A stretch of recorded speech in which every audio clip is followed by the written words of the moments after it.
আমরাও আশা করি প্রধান নির্বাচন কমিশনার যেরকম বলেছেন এটি কেউ নির্বাচনে ফাউল করবেন না বা করতে চাইবেন না, সেটাও আমরা আশা করি। আমরা চাই ৫ বছর পর নির্বাচন হয়। এটা আপনি অনেকে বলে ঈদের মতো উৎসব। আমি বলি ঈদের চেয়ে বেশি উৎসব। নির্বাচন ঘিরে আপনার কয়েক মাস ব্যাপী প্রচারণা হয়। তারপর মানুষ বাড়ি, বাড়ি ঘরে, ঘরে যান। মানুষের মন জয় করার জন্য কাজ করেন। তারপর ভোটের ঠিক আগে থেকে ১ মাস ব্যাপী বিভিন্ন মিছিল, মিটিং ২ মাস, ১ মাস ২ মাস ব্যাপী যে উৎসবটা চলে, এটা আসলে অবিশ্বাস্য। কিন্তু গত ফ্যাসিস্ট আমলে সেটি মানে মানুষ বাংলাদেশে যে নির্বাচন হয়, বাংলাদেশে যে উৎসবমুখর পরিবেশে নির্বাচন হয়, এখনকার প্রজন্ম সেটা ভুলতে বসেছে। আপনি সেই উৎসবের কথা বলছিলেন, একটু মন্তব্য জানতে চাই। বিএনপি স্থায়ী কমিটির সদস্য যেদিন জাহিদ হোসেন বলেছেন তারেক রহমান কয়েক সপ্তাহের মধ্যেই ফিরবে।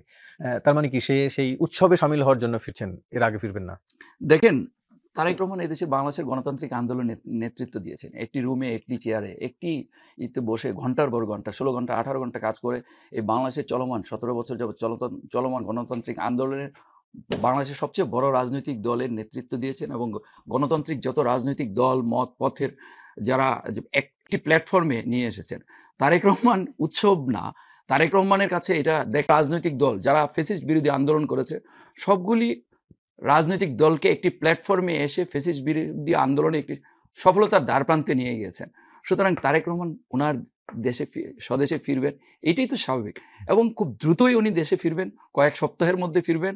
উনি ওই উৎসবে সামিল না। এদেশের জনগণ তারেক রহমান যেদিন ফিরবেন, বাংলাদেশে আসলে জনস্রোত তৈরি হবে, বাংলাদেশের মানুষ উৎসব করবে।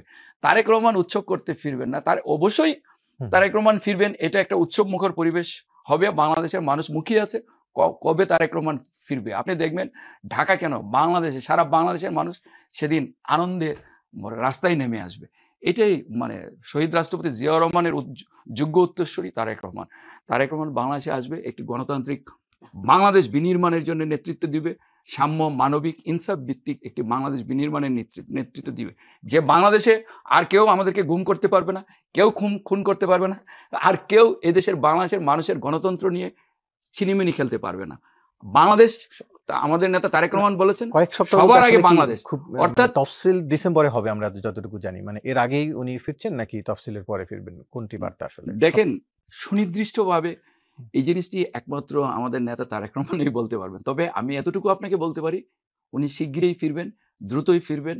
এদেশের মানুষ যেভাবে তারেক রহমান এবং এর জন্য আকাঙ্ক্ষা যেভাবে বসে আছেন যে বাংলাদেশে এই বৃহৎ গণতান্ত্রিক রাজনৈতিক দল, মত, পথের মানুষের নেতৃত্ব দিবেন এবং আগামীর বাংলাদেশের আসলে আমি আপনাকে বলি যে কিছু কিছু মানুষ মানে তারেক রহমানকে ঘিরে, কিছু কিছু মানুষ এই যে বাংলাদেশের নির্বাচনকে ঘিরে প্রধান নির্বাচন কমিশনার এবং আমাদের প্রধান উপদেষ্টা যেটি বলেছেন, নির্বাচনকে ঘিরে কিছু মানুষ, আসলে আমি একদম ক্লিয়ার আপনাকে বলি, কিছু মানুষ নির্বাচনকে ঘিরে কিছু মানে ভ্রান্তি বা কিছু মানে শঙ্কা তৈরি করার যে চেষ্টা করছেন, সেটি তারেক রহমান দেশে ফেরার পর ইনশাল্লাহ সব শঙ্কা, সব সংকট সবকিছু কেটে যাবে ইনশাল্লাহ। আমার আরেকটি ছোট এক লাইনে একটু জানতে চাই, এনসিপি নেতা সার্জিস আলম বলেছেন আওয়ামী লীগকে বৈধতা দেওয়া ব্যক্তিদের নির্বাচনে অংশ নেওয়ার অধিকার নেই। এক ধরনের ইঙ্গিত আসলে আপনাদের দিকে বর্তায়, কারণ বিগত কয়েকদিন ধরে মির্জা ফখরুল ইসলামের যে বক্তব্য সেটিকে আওয়ামী লীগের বৈধতা হিসাবে দেখছে এনসিপি।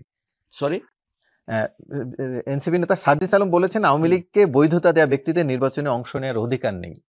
দেখেন, আওয়ামী লীগের বৈধতা দেওয়া, দেখেন সার্জিস আলম রাজনীতিতে পদার্পণ করার বহু আগে বিএনপি ১৭ বছর যাবৎ গণতান্ত্রিক আন্দোলন করতে গিয়ে আমাদের হাজার হাজার নেতাকর্মী গুম হয়েছে, খুন হয়েছে। এই চলমান জুলাই বিপ্লবেও আমাদের সর্বোচ্চ সংখ্যক নেতাকর্মী আমাদের খুন হয়েছে, শহীদ হয়েছে, আমাদের সবচেয়ে বেশি আন্দোলনে অঙ্গহানি হয়েছে। সার্জিস আলম যদি বলেন, আর হলো শুনেন, আওয়ামী লীগ একটি ফ্যাসিস্ট সংগঠন, বাংলাদেশের মানুষের রক্ত জড়িয়েছে, সুতরাং ফ্যাসিস্ট